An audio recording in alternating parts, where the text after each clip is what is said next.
FII আগের দিন 129 কোটি টাকার বাই করেছে, ডিআইআই 1556 কোটি বাই করেছে।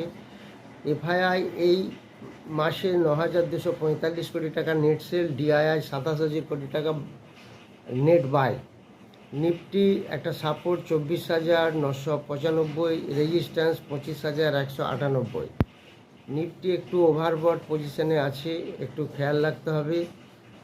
মার্কেটে একটু কারেকশান আসলেও আসতে পারে দু একদিনের মধ্যে। গ্লোবাল মার্কেট পজিটিভ আছে, এগুলি খেয়াল রাখবেন। আর আপনারা 5 অক্টোবর এবং 9 নভেম্বর এই দুটি ডেট খেয়াল রাখবেন। 5 অক্টোবর নতুন ব্যাচ শুরু হবে, 9 নভেম্বর সেমিনার হবে।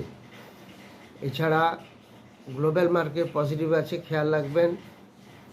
আর একটি ভিডিও বেরাবে, সেখানে কিছু স্টক নিয়ে আলোচনা হবে। এটা একটা মার্কেটের টোটাল ওভারভিউ দিলাম।